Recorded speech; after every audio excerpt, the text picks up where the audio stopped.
All right, and we're back for episode number 14.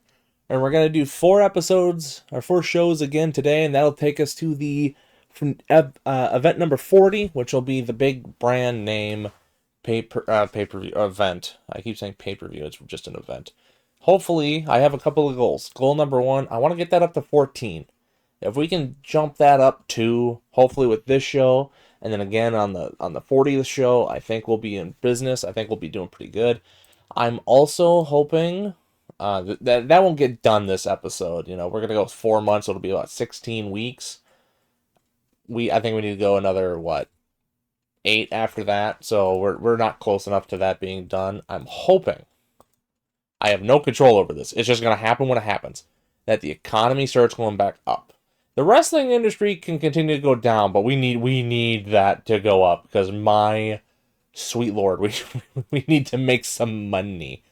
If we head over to the titles, we haven't used the tag team titles for a while. Uh, Monty Brown has defended the title only twice.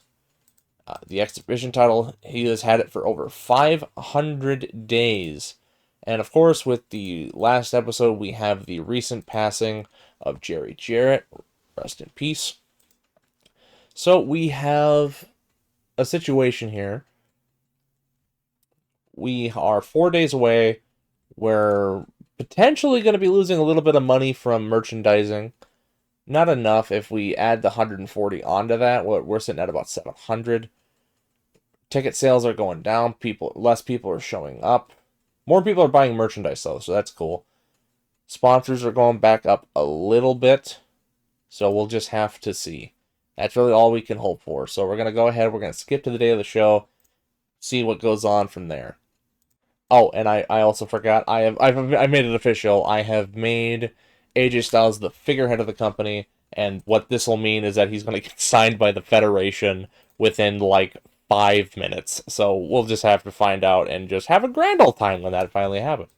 All right, we got some stuff going on here. Eve Skipper came up with a backstage idea. Low-Ki gets into an argument with Colt Cabana.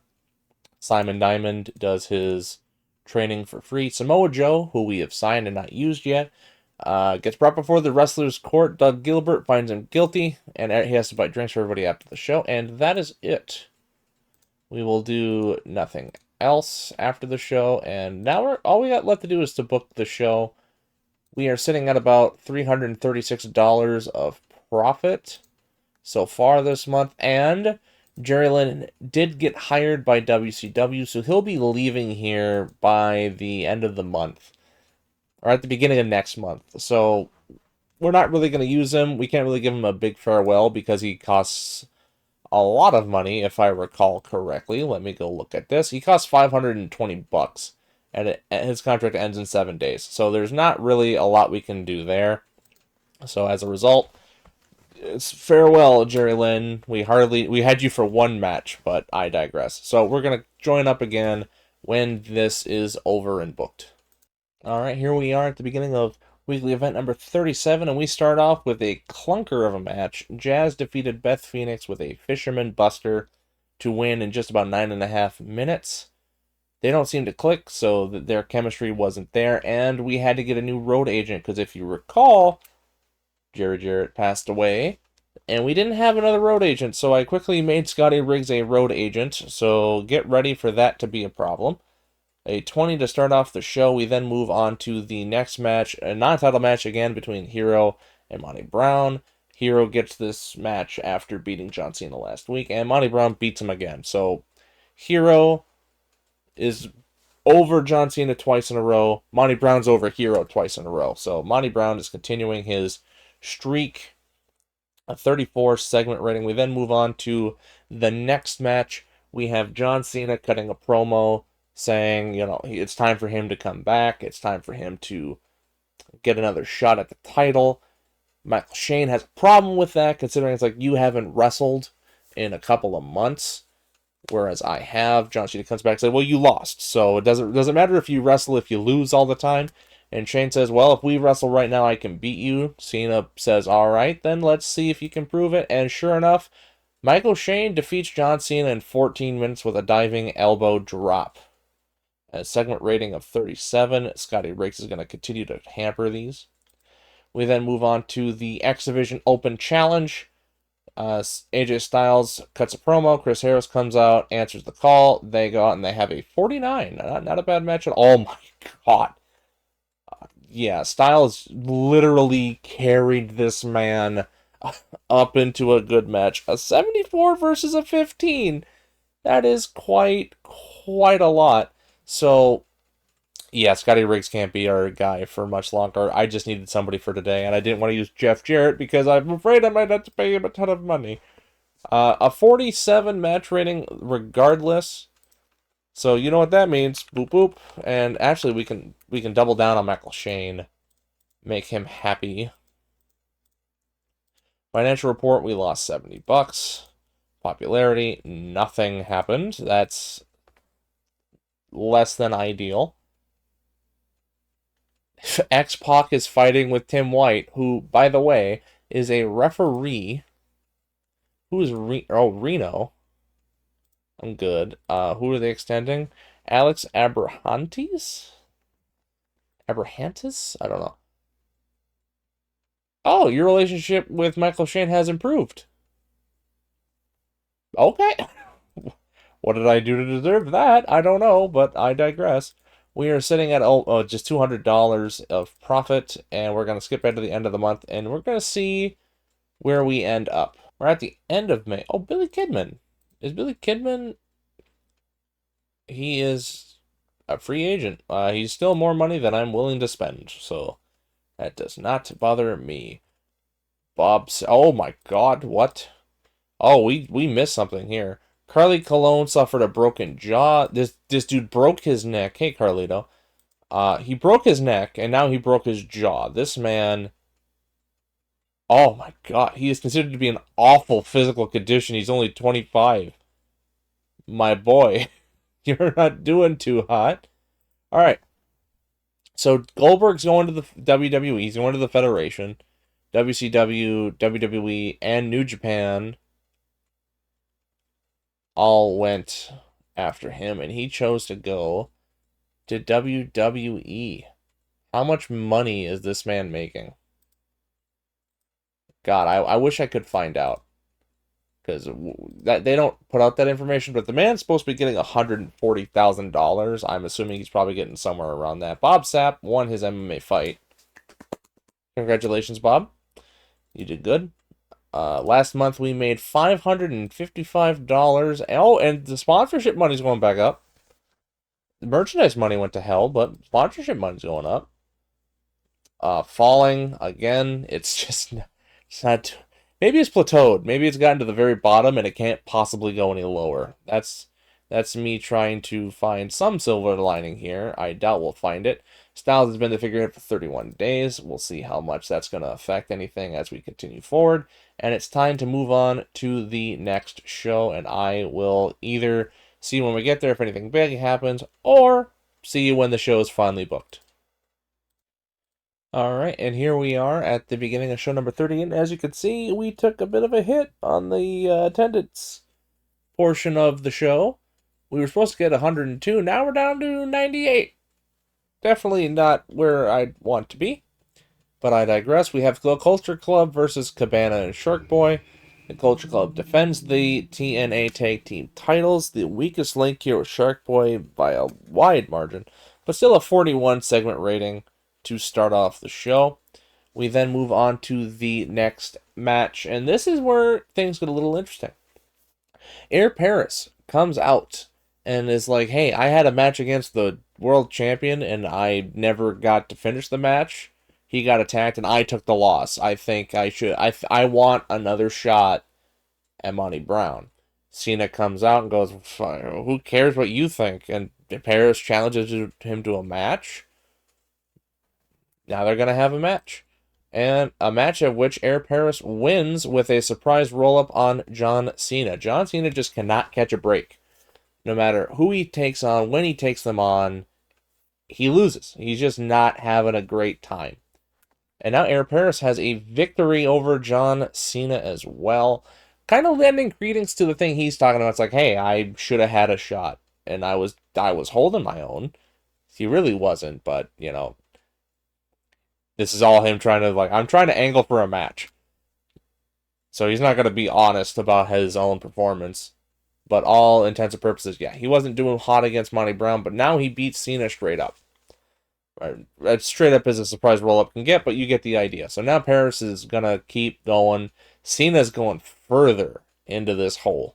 He is just not having a good time. In fact, when the match is over, he pins him. Paris runs out of the ring. He's whooping and hollering all the way up the front. And Cena's just sitting in the ring, just stunned. He has not won a match in about half a year now. We then move on to the penultimate show. We have Christopher Daniels comes out, challenges AJ Styles. He wants to try and get his X Division title back. Styles comes out. They have a match, a 58. There we go.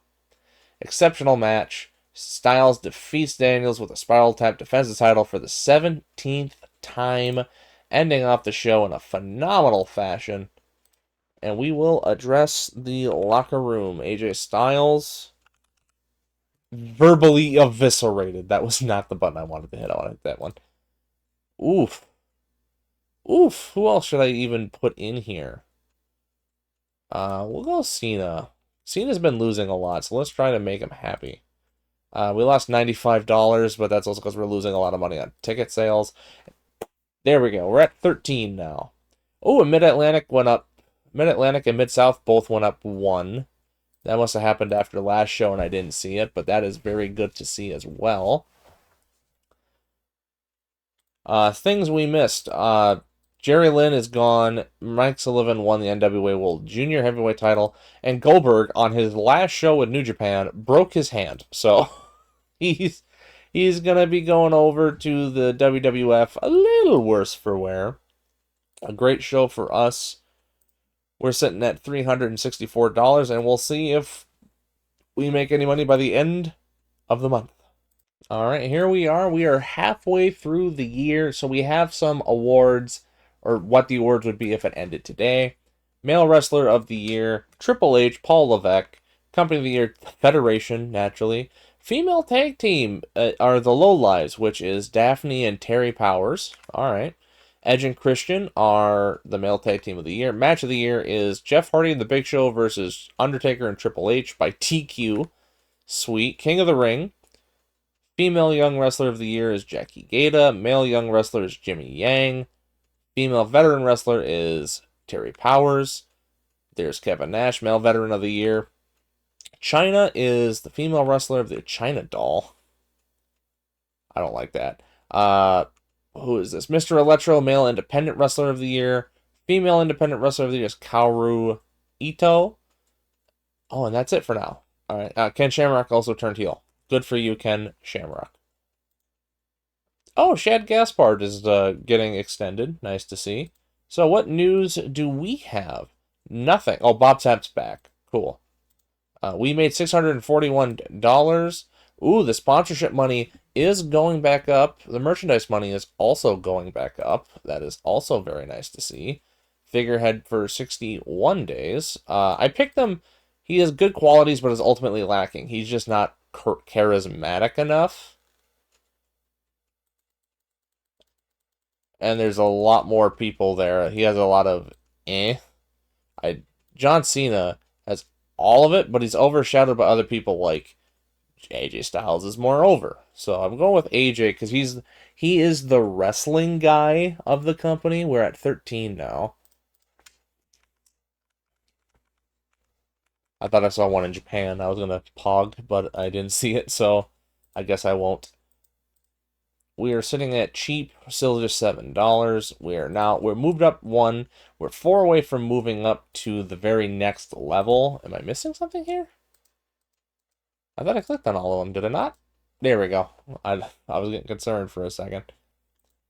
Let's go ahead and look at ourselves. Our event of the year is number 33. That was from the beginning of the year, January. Matches, we have AJ Styles defeating Loki and AJ Styles defeating Christopher Daniels. And if you look at this, top 6, AJ. Then we actually have tag team wrestling, Elix Skipper, Chris Hero and Cena, and Chris Hero again.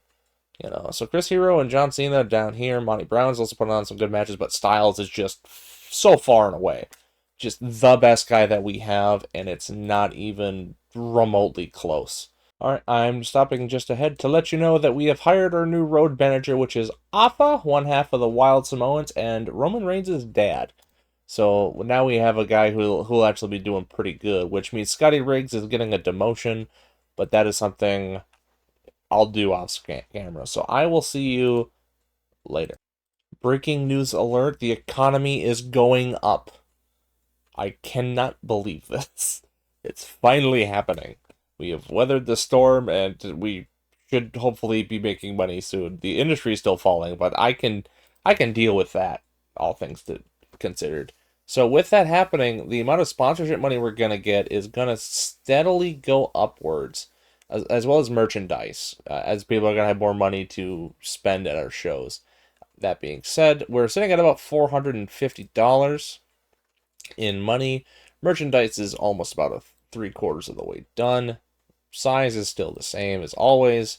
And now we're going to hop into the show, and we're going to see if any big things are going on beforehand. Might as well just continue all the way through. See if anything happens. 98 fans going up from last time. Last time it said we were expecting 96, so the fact we got 98 was actually quite a surprise. All right, here we are to begin show number 39. Oh my god, we have 102 people. Okay, we're overperforming. Either that's a good sign for AJ Styles as the figurehead, or that means the economy's really jumping up. I don't know which one it is. I'm hoping it's the AJ Styles as the figurehead one, because if it is, just keep booking him. Just keep putting him, plaster him on the posters, and we'll be fine. Air Paris defeats Michael Shane with a moonsault, beats him straight up. Quite a good thing, you know. In the heavyweight division, as we know it, there's really only four guys. You have the world champion, Monty Brown, Chris Hero, Michael Shane, and John Cena. And Air Paris, you know, whether or not you think that win against Cena was a fluke or not, has also beaten Michael Shane. So he's beaten two of the three. So we'll see if that has any bearings on anything else going on. We then have the random match of the night. CM Punk defeating Paul London with a top rope pedigree. Scotty Riggs is still being put in road agent bookings. I should stop that. 44 match rating though, so it wasn't too bad. We then move on to this. This is at a moment where we finally see, I'm headcanon here. I'm not actually putting him out on the screen, but we are paying him for what he does behind the screen. Essentially, Afa announces that, yep, it's going to be at Slammiversary, the first ever one of those that TNA is going to do. It's going to be Monty Brown versus Air Paris for the TNA World Heavyweight Championship. And there's going to be a triple threat match between Hero, Cena, and Shane that is going to determine who is going to take on Monty Brown after that. So we have two matches set up in one segment. We then go off into the penultimate segment. Elix Skipper, AJ Styles, X Division Open Challenge. Bam, 58. Another tied. AJ Styles has 358s this year. And in an exceptional match, AJ Styles defeated Elix Skipper with a spiral tap. Defense number 18. This is actually one of Styles' worst in-ring performances, and it's still leagues better than anybody else on the roster. So a phenomenal way to end the show. A 54. We have popularity in one thing. Put up AJ. Put up, is John? Yep, put up John. Make them happy. Bam. Financial report. Oh. Oh. That's the Alpha experience, I'm assuming. That's not great. Oh god. Okay, that hurts. And nothing else happened popularity wise. Alright, here we are. We're at the end of the month. We made $430. Yikers. But again, merchandise is going down, but sponsorship's going up. We got more people in than we're supposed to. Last show. Size is the same. Oh, nope, size changed. Southwest and Tri-State both went up by 1. Did I miss that before? Am I blind? Was that always there and I just missed it? I don't know. Rising. God. It's going to take so long for the economy to recover. But when it does, I will be making about $2,000 a month, which will be phenomenal. I need that money. All right, and here we are on the day of the show, scheduled for Slamniversary. We're sitting at about $500 on our sponsor. Our merchandise is all things considered. Oh, the wrestling industry has officially fallen into very weak while the economy is rising. That's not great. But we're sitting at just over $7,500, and I have an idea. It's a terrible idea, but it's an idea nonetheless. Nobody gets the night off. Tonight we are expecting 107 people. No pre-show incidents, which is good, considering what I'm hoping for this show. Loki had a small backstage class with Colt Cabana. Simon Diamond does his thing. Nigel McGuinness and Air Paris are now travel buddies. Low Key gets into a fight with Jay Lethal, and I am firing Low Key.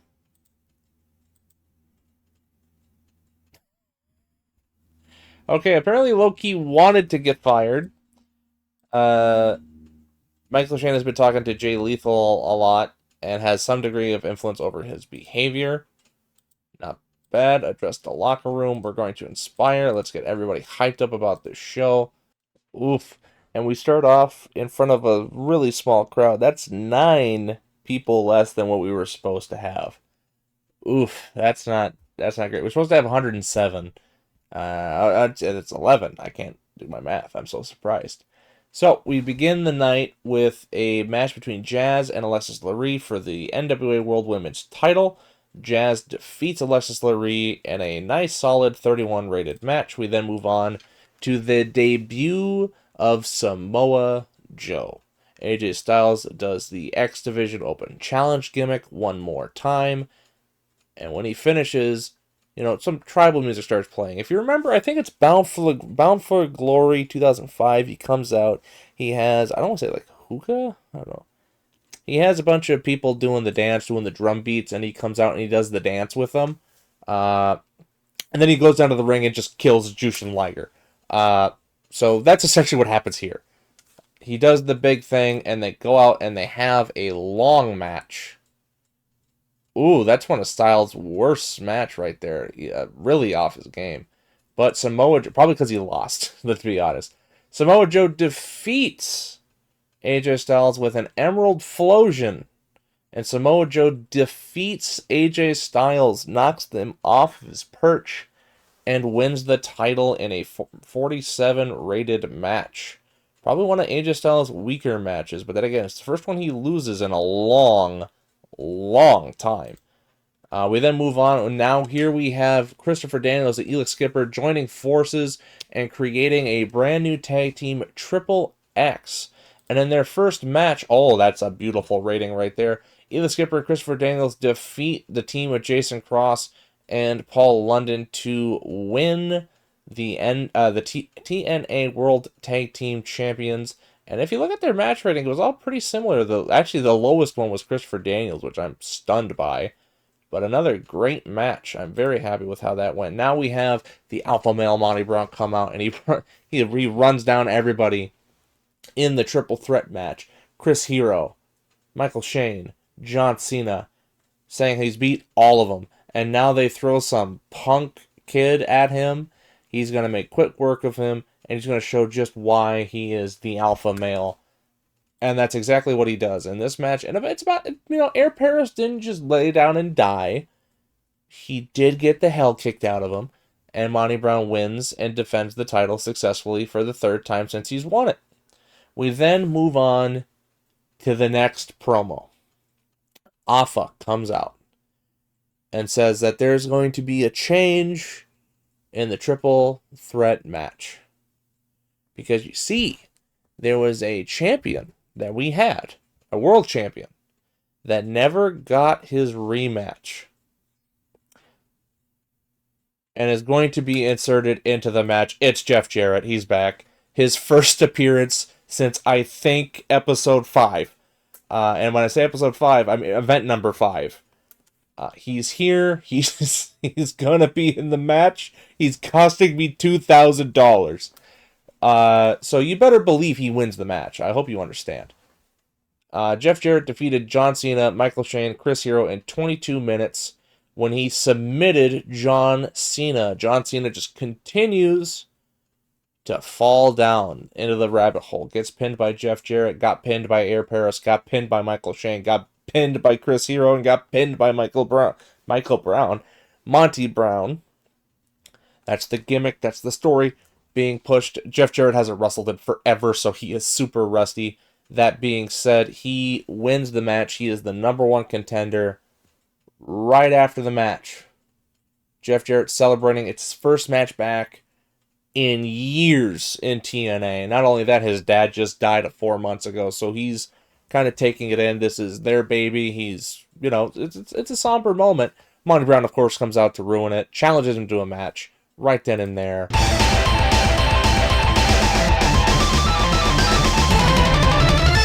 And Jeff Jarrett defeats Monty Brown to win the TNA World Heavyweight title. And now, Jeff Jarrett is the big bad evil dude at the top of the card. He's not going to show up very often, but when he does, it's for the title. And now, that is Slammiversary. Overall rating of 41. Sweet Christ. Alright, I'm gonna be hemorrhaging. I do not want to see this financial report. I don't. Cena's seemed pleased. Styles was very happy. Oh, this is... I spent so much money. It's worth it. It's worth it. I have to tell myself this. Alright, so I have gone through the storylines and I've changed them up a little bit. I've added Jeff Jarrett. His main thing here is he's the final boss of the company. In order for you to get to that brass ring, you gotta beat him first. Now, I've added a couple other people. I've added Nigel McGuinness to this as well, and AJ Styles is finally, I don't want to say graduating, but he's moving up from the X Division to the main division. Samoa Joe and Amazing Red have been added to the X Division. The Women's Championship is fine as it is, and then the Tag Team Division isn't going to have any big long-term storyline. That being said, that's all that's really being changed. We're adding a couple people there, removing and adding a couple people because, as you can see, Christopher Daniels and Elix Skipper are not here anymore. Jason Cross is still in here because he's still involved with the X Division title. Might have him move over there and do more of that. As that's being said, I did notice we did gain 1 popularity point in the Northwest. If you go over to our financial estimate, we're supposed to be getting about $2,100 every month. And that's being penalized because of the state of the economy. That's $1,000 that's being left on the table right now. So, as the economy keeps going up and up and up, we should be getting more and more money. Hopefully, sooner rather than later. I will have to see you again next time, and I hope you have a good night.